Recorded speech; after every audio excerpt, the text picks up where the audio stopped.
ఉరుకులు పరుగులతో ఉపాధ్యాయులు బ్యాంకుల వద్దకే జిల్లా డిప్యూటీ డైరెక్టర్ నగదు బదిలీ టీఈఓ పెండింగ్ లిస్టులపై కసరత్తు సెలవు దినాల్లో అత్యవసర సమావేశాలు రాష్ట్ర ప్రభుత్వం ప్రతిపాదించి ఉత్తర్వులు జారీ చేయడంతో నగదు బదిలీల ప్రక్రియలో భాగంగా అధికారులు ఉపాధ్యాయులతో బ్యాంకులు కిటకిటలాడుతున్నాయి.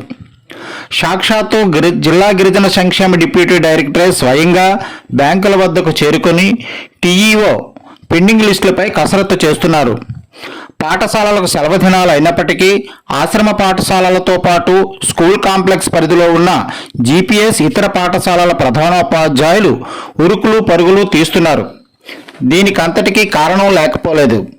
రానున్న ఎలక్షన్ ప్రక్రియలో భాగంగా వివిధ జిల్లాల్లో పోలింగ్ కేంద్రాల్లో కనీస మౌలిక వసతుల కల్పనలో భాగంగా ప్రభుత్వం తీసుకున్న నిర్ణయమే.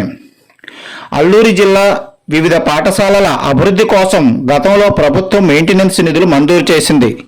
అయితే ప్రస్తుతం ఎలక్షన్ సమీపిస్తున్న సమయంలో వివిధ జిల్లాల పోలింగ్ కేంద్రాలకు సౌకర్యాలను మెరుగుపరిచే విధంగా 50% నిధులు ఆయా పాఠశాలల నుండి పోలింగ్ కేంద్రాలకు జమ చేస్తున్నారు. కమిషనర్ ఆఫ్ ఇంట్రా ఆదేశాల ప్రకారం నాడు నేడు ఫేజ్ 1లో జరిగిన అభివృద్ధి పనుల్లో భాగంగా మెయింటెనెన్స్ నిధుల నుండి 50% ఇతర జిల్లాలకు బదిలీ చేసే విధంగా ప్రభుత్వ అధికారులు చర్యలు తీసుకొని ఈ ప్రక్రియను ముందుకు తీసుకెళ్తున్నారు. దీంతో పాటు మరికొన్ని జీపీఎస్ ప్రభుత్వ పాఠశాలల అభివృద్ధి కోసం వెచ్చించిన నిధుల నుండి 50% నిధులు వేరే జిల్లాల పాఠశాలలకు బదిలీ చేస్తున్నారు.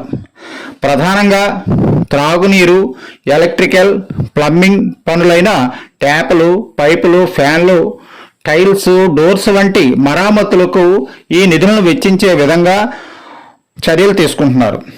50% నిధుల మళ్లింపు ప్రక్రియ పూర్తిగా ఆన్లైన్ ద్వారానే జరుగుతుంది. దీనికోసం కమిషనర్ ఆఫ్ ఇంట్రా రూపొందించిన యాప్ ద్వారా నగదు బదిలీ మ్యాపింగ్ చేశారు. ఈ నగదు బదిలీల ప్రక్రియలో భాగంగా అల్లూరి జిల్లాలో ప్రభుత్వ ఆదేశాల ప్రకారం జీకేవీధి, చింతపల్లి, జీమాడుగుల, పెదబైలు, అరకు, అనంతగిరి, ముంచింగిపుట్టు బ్యాంకుల వద్ద ఉపాధ్యాయులు అధికారులతో కిటకిటలాడుతూ కానవచ్చారు. ఇప్పటికే జిల్లా కలెక్టర్ సుమిత్ కుమార్ ఆదేశాల ప్రకారం విద్యాశాఖ అధికారులు 100% ఈ ప్రక్రియను పూర్తి చేసినట్లు తెలుస్తుంది.